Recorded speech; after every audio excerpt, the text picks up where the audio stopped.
நம்ம ஈஸ்வரி பண்ற முட்டாள்தனமான காரியம் கொஞ்சம் கூட சரியில்லை அப்படின்னு நினைக்கிறவங்க இந்த வீடியோக்கு லைக் பண்ணிட்டு உங்களோட கருத்துக்கள் என்ன அப்படிங்கறத கமெண்ட்ல சொல்லுங்க. ஏன்னா ஈஸ்வரிக்காக ஜனனி பண்ணாத விஷயம் எதுவுமே கிடையாது.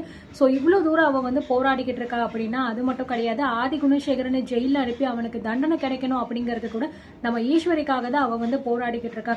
ஸோ அவ நினைச்சா அவளோட லைஃப்பை பார்த்துட்டு அவ பாட்டுக்க போயிட முடியும். இவங்க எக்கேடி கெட்டு போனா எனக்கு என்ன, அவங்க உயிரோட இருந்தா எனக்கு என்ன, செத்தா எனக்கு என்னன்னு சொல்லிட்டு கூட அவ போக முடியும். ஆனா இது எதுவுமே அவ பண்ணாம இவங்க எல்லாருமே ரொம்ப நல்லா இருக்கணும், ரொம்பவே சுதந்திரமா இருக்கணும், ஆணுக்கு அடிமைப்பட்டு இவங்க இருக்கக்கூடாது அப்படிங்கிற மாதிரி நினைச்சுதான் நம்ம ஜனனி இவ்வளோ விஷயத்த பண்ணிக்கிட்டு இருக்கா. ஆனா இந்த ஈஸ்வரி பாத்தீங்கன்னா மனசாட்சி அப்படிங்கிறது கொஞ்சம் கூட இல்லாம நடந்துகிட்டு இருக்கா.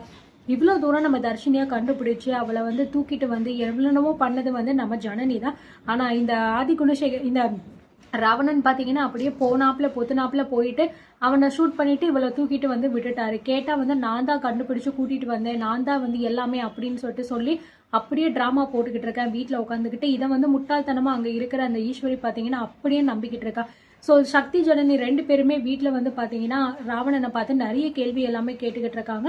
அது மட்டும் கிடையாது, இங்க வீட்டில் உள்ளவங்களும் பாத்தீங்கன்னா பயங்கர கோபத்துல தான் அந்த ஆதி குணசேகரன் கதிர் எல்லாருமே ரொம்பவே கோவப்பட்டு கத்திக்கிட்டு இருக்காங்க.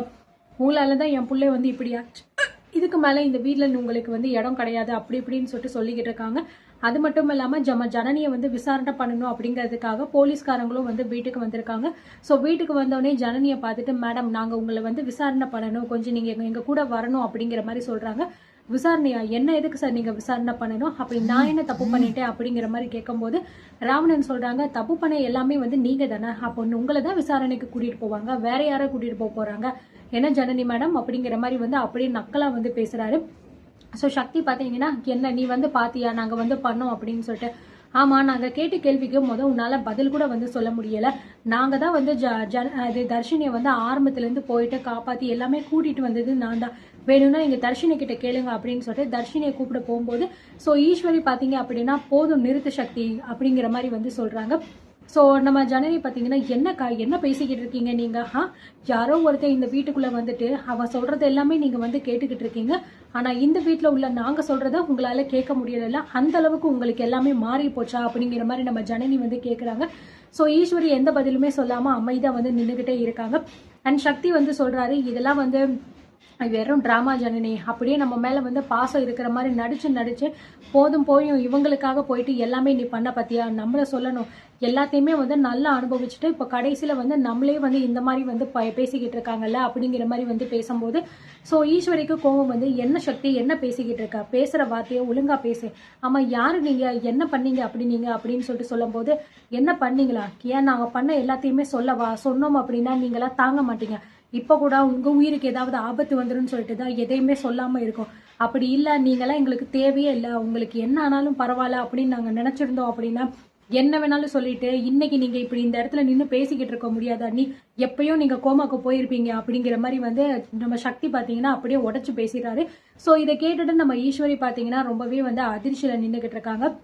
ஆதி குணசேகரன் இங்க பாரு சக்தி ரொம்ப ஓவரா பேசிக்கிட்டு இருக்கா, வார்த்தையை அளந்து பேசு, யார்கிட்ட பேசுறோங்கிறத தெரிஞ்சுட்டு பேசணும் அப்படிங்கிற மாதிரி சொல்லும் போது நான் எல்லாத்தையுமே தெரிஞ்சுதான் பேசிக்கிட்டு இருக்கேன், இந்த வீட்டுல என்ன நடக்குது அப்படிங்கறது அவங்களுக்கு தான் தெரியல, ஆரம்பத்துல ஜனனி கூட இருந்தவங்க இப்போ உங்க பின்னாடி வந்துட்டாங்கன்னா அதுக்கு காரணமே நீங்க தான், அவங்க எல்லாத்தையும் மறந்துட்டாங்க அப்படின்னு சொல்லிட்டு அதை ஒரு சாக்கா வச்சுக்கிட்டு அவங்கள நல்லா மண்டை கழுவி உங்க பின்னாடி நீங்க வச்சுட்டீங்கல்ல, என்னைக்காவது ஒரு நாள் அவங்களுக்கு உண்மை தெரியும்ல, அப்போ இருக்கு உங்களை உயிரோட விடுறதா இல்லையான்னு சொல்லிட்டு அவங்களே முடிவெடுத்துப்பாங்க அப்படிங்கிற மாதிரி சொல்லும் போது விடி சக்தி, நம்ம இவங்க கிட்ட எல்லாம் பேசி புரிய வைக்கணும்னா நமக்கு எந்த அவசியமும் கிடையாது, இவ்வளவு தூரம் இவங்களுக்காக நம்ம பண்ணிருக்கோம் அப்படிங்கிற நன்றி கொஞ்சம் கூட இவங்களுக்கு இல்ல அப்படின்னு சொல்லும் போது ஈஸ்வரி பாத்தீங்கன்னா பயங்கரமா நம்ம ஜனனியை அப்படியே வெச்சக்கண்ணு வாங்காம பாத்துக்கிட்டு இருக்கா.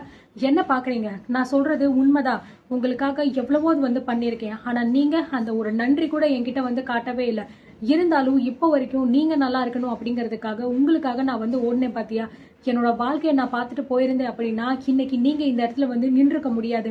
ஆனா அக்கா ஒரு விஷயம் மட்டும் நான் சொல்லிக்கிறேன், இப்போ கூட கிடையாது, இதுக்கு மேலேயும் இவங்களோட ஆட்டம் அடங்க போறது கிடையாது, இவங்களால நீங்க எல்லாருமே எந்த நிலைமைக்கு வர போறீங்க அப்படிங்கறத நல்லாவே பாருங்க, அது நானும் தூரமா நின்று வேடிக்கை பார்க்கத்தான் போறேன், இதுக்கப்புறமும் இந்த குடும்பத்துல இருக்கிற யார்கிட்டயுமே நான் பேசணும், உங்களுக்கு ஏதாவது ஆபத்து அப்படின்னா அதை நான் பார்க்கணும் அப்படிங்கிற அவசியம் எனக்கு எதுவுமே கிடையாது, நீங்க எக்கேடு கெட்டு போனா கூட பரவாயில்ல, இந்த வீட்டு பக்கம் இதுக்கப்புறமும் நான் கால் எடுத்து வைக்க மாட்டேன்.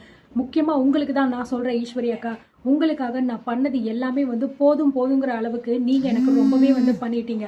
ஸோ இதுக்கப்புறமும் எனக்கும் உங்களுக்கும் எந்த சம்மந்தமும் கிடையாது. நான் மற்றவங்க கிட்ட பேசினாலும் பேசுவேனே தவிர, ஆனா உங்ககிட்ட இந்த ஜென்மத்துல இல்லை, எப்பயுமே நான் வந்து பேச மாட்டேன் அப்படிங்கிற மாதிரி வந்து ஜனனி ரொம்ப கோபமா வந்து பேசிக்கிட்டு இருக்காங்க. ஸோ நிச்சயமா இதனால பாத்தீங்கன்னா நம்ம ஈஸ்வரி உணர்வாங்களா, ஃபீல் பண்ணுவாங்களா அப்படிங்கிறது தெரியல. பொறுத்திருந்து பார்க்கலாம். அண்ட் ஜனனி இந்த மாதிரி ஒரு டெசிஷன் எடுத்தது சரியா தப்பா அப்படிங்கிறதையும் நீங்க சொல்லுங்க.